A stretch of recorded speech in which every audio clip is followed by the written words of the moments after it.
रीत अब अपने बच्चे को जन्म देने वाली है और कहानी को 6 महीने आगे बढ़ा दिया जाएगा। दोस्तों, अगले एपिसोड में जब रीत जेल से बाहर आएगी तो बुआ जी को यह पता चलेगा कि रीत प्रेग्नेंट है। लेकिन जैसे ही बुआ जी यह जानती हैं, उनका दिल काला हो जाएगा।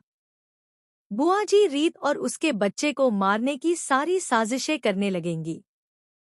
बुआ जी रीत का एक बड़ा एक्सीडेंट करवाएंगी ताकि रीत और उसका बच्चा हमेशा के लिए नष्ट हो जाए और राघव कभी रीत से दोबारा ना मिल पाए। लेकिन भाग्य को क्या पता था कि रीत अस्पताल में एडमिट होगी और वहां बुआ जी उसे देख लेंगी। इसी पल रीत को असली सच पता चल जाएगा। यह एक्सीडेंट बुआ जी ने ही करवाया है। रीत की सोच होगी, अगर मुझे अपने बच्चे की जान बचानी है तो मुझे इन सब से दूर जाना पड़ेगा, और यहीं से रीत का बड़ा फैसला सामने आएगा। वह अपने सामान पैक करके बुआ जी और राघव से दूर जाने की तैयारी करेगी।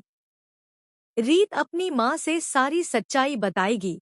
माँ, बुआ जी मेरे बच्चे को मारने की कोशिश करेंगी, इसलिए मुझे कम से कम 6 महीने के लिए राघव और बुआ जी से दूर रहना पड़ेगा ताकि मैं अपने बच्चे को सुरक्षित जन्म दे सकूं। रीत की माँ रीत का पूरा साथ देंगी और रीत अपना सारा सामान लेकर राघव और बुआ जी से बहुत दूर चली जाएगी। फिर कहानी 6 महीने आगे बढ़ेगी।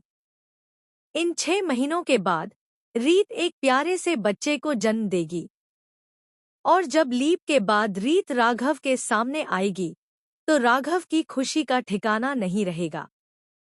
खुशी से राघव रीत को गले लगाने जाएगा, लेकिन तभी उसकी नज़र रीत के गोद में पड़े बच्चे पर जाएगी। राघव चौंक कर पूछेगा, रीत, तुम कहाँ चली गई थी?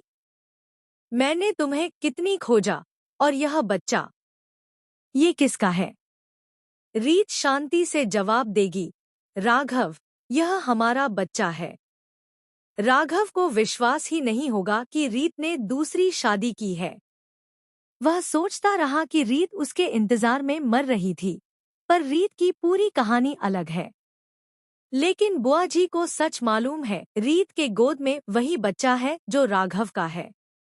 अब बुआ जी की सोच यह होगी, अगर राघव को पता चला कि मैंने उसके बच्चे को मारने की कोशिश की थी, तो वह मुझे कभी माफ नहीं करेगा। मुझे रीत और राघव को हमेशा के लिए अलग रखना होगा। अब सवाल यह उठता है, क्या रीत सच में राघव से दूर रह पाएगी, या सच्चाई सबके सामने आएगी? आपकी राय क्या है? रीत